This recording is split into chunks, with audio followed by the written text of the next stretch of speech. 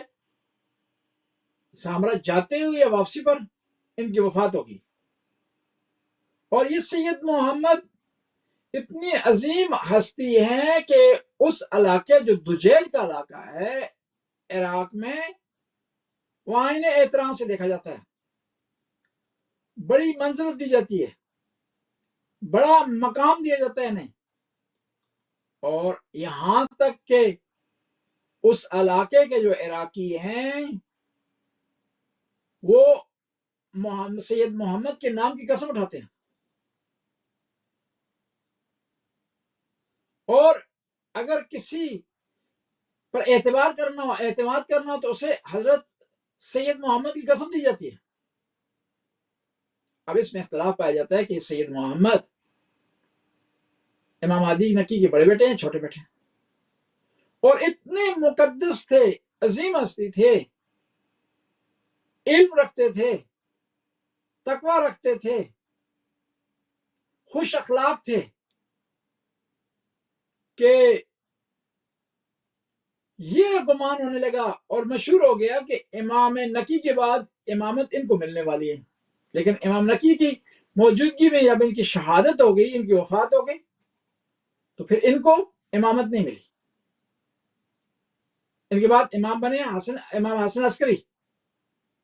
اور یہ سید محمد ہیں، بخاری سادات ان کی اولاد ہیں،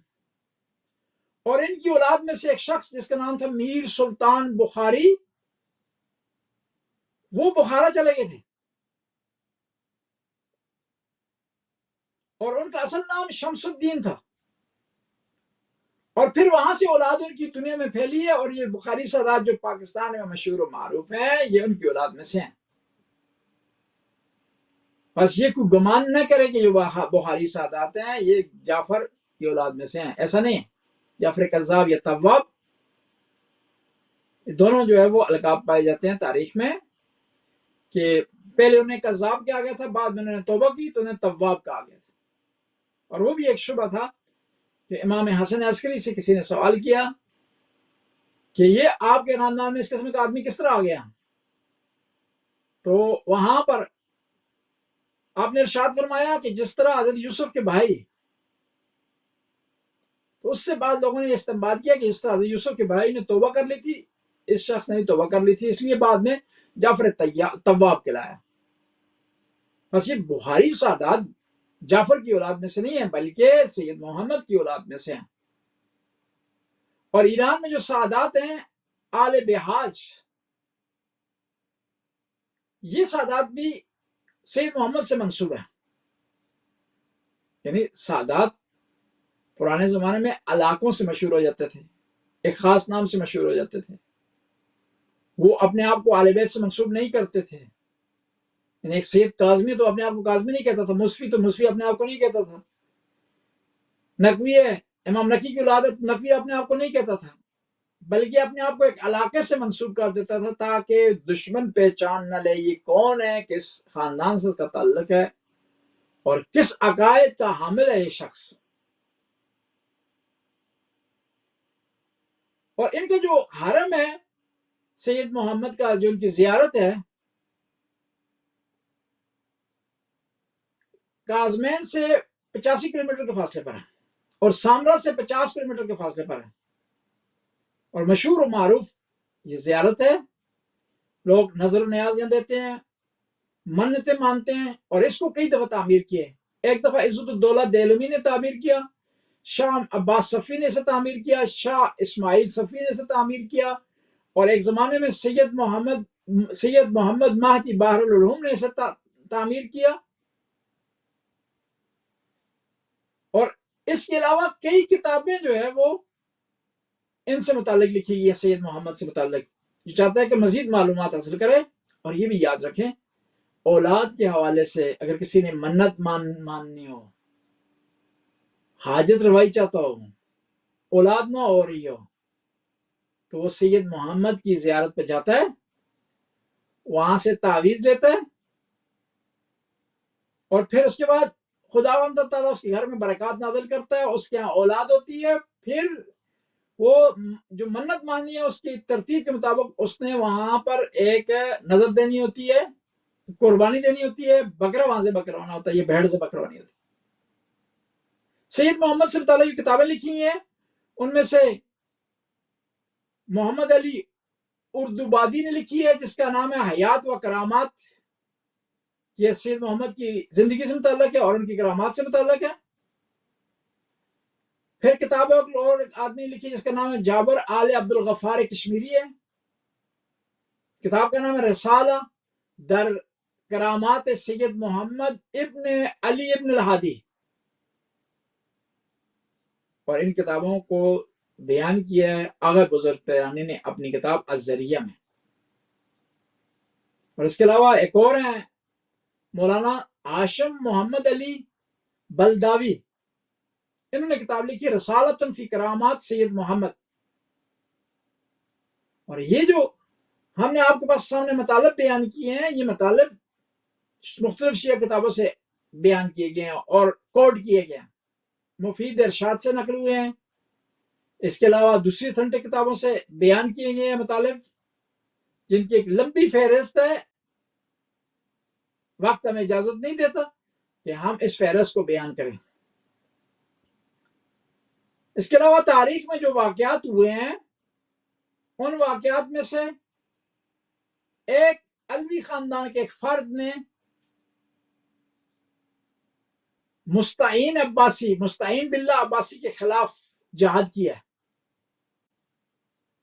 اور 30 جمادی الثانی کو جو واقعات ہوئے ہیں ان واقعات میں سے ابو نصر سامانی کا قتل ہے،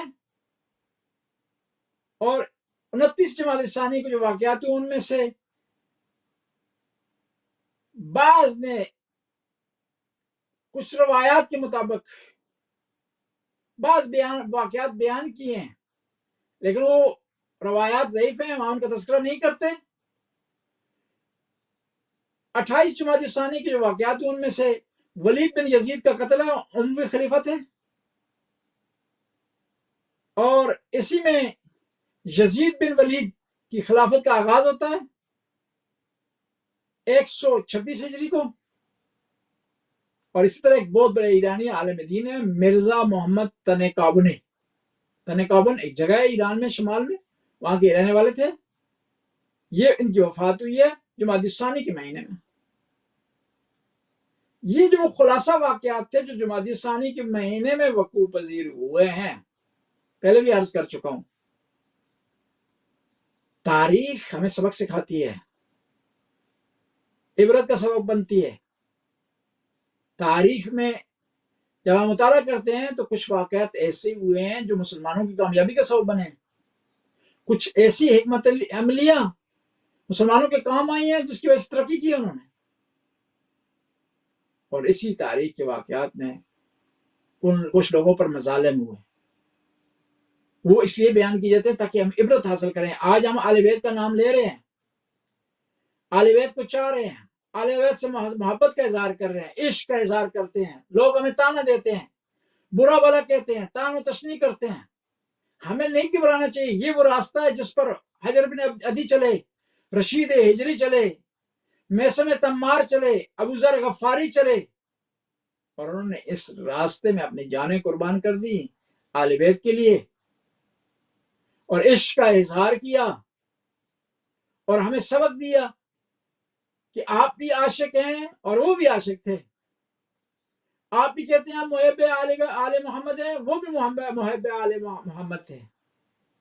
وہ ڈٹے رہے، آل بیت کی محبت پر قائم رہے، پائیدار رہے۔ دشمن تھک گیا لیکن یہ نہیں تھکے، دشمن نے ہار مان لی، انہوں نے ہار نہیں مانی، عشق کا صحیح راستہ ہے اپنایا ان لوگوں نے۔ جن لوگوں نے تاریخ میں محبت کی اہل بیت سے نا، عشق کی اہل بیت سے، عشق کا صحیح معنی انہوں نے ادا کیا۔ اگر یہ ہستیاں تاریخ میں نہ آتی، اہل بیت سے عشق نہ کرتی، تو عشق کا ڈکشنری میں جو صحیح معنی ہے وہ ادا نہ ہوتا، کیونکہ الفاظ محتاج ہوتے ہیں واقعات کے، الفاظ میں تغیر و تبدل ہوتا ہے معنی کے لحاظ سے، اگر اس کے مطابق واقعات رونما پذیر نہ ہو، وقوع پذیر نہ ہو. کربلا کے واقعے نے عشق کا صحیح معنی، صحیح ڈیفینیشن بتا دی کہ عشق کسے کہتے ہیں، عاشق کون ہوتا ہے، اور معشوق میں کون سی خصوصیات ہونی چاہیے کہ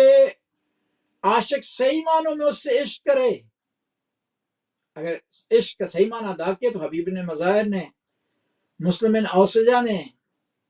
بریر نے، حر ریائی نے، ان لوگوں نے ادا کیا. ابو الفضل عباس نے. دیکھیں عشق اور معاملے میں فرق ہے، عشق اور ڈیل میں فرق ہے، عشق اور ہوس پرستی میں فرق ہے. عاشق جو ہوتا ہے وہ اپنے معشوق سے کسی چیز کی توقع نہیں رکھتا، اور اس کی حد یہ ہوتی ہے کہ جان تک دے دیتا ہے اپنے معشوق کے لیے. حبیب نے ایسا کیا، حور نے ایسا کیا، میثم تمار نے ایسا کیا، محمد ابن علی ہادی نے ایسا کیا. بس تاریخ الفاظ کے معنی تبدیل کرتی ہے، اس میں اضافہ کرتی ہے، اس میں کمی کرتی ہے، اس کے لیے مترادف لاتی ہے، مشترک الفاظ ڈھونڈتی ہے. بشرطے کہ صحیح تاریخ کا مطالعہ کیا جائے، اس میں ہیر پھیر نہ کیا جائے، اس میں اتار و چڑھاؤ نہ کیا جائے، اس میں غش اور ملاوٹ نہ کی جائے. بس یہ تاریخ کے واقعات بیان کرنے کا مقصد یہی ہے کہ ہم جو اہل بیت سے عشق کا اظہار کر رہے ہیں، محبت کا اظہار کر رہے ہیں، تو کیا ہم کس پیمانے پر ہیں؟ آیا اس پیمانے پر ہیں جس پر میثم تمار تھے، جس پر شہداء کربلا تھے، جس پر عابس شاکری تھے، جس پر بریر تھے، جس پر شہزادہ علی اکبر تھے کہ ارشاد فرماتے ہیں الموت اعلی الموت احلی من العسل، کہ موت میرے لیے شہد سے زیادہ میٹھی ہے. جو خدا کے عشق میں ہو، امام حسین کے راستے میں ہو، جو ظلم کے خلاف ہو، زیادتی کے خلاف ہو، جو حق کے لیے ہو. ابو رافع ہیں امام علی کے صحابی، میدان صفین میں آئے ہیں، بوڑھے ہیں،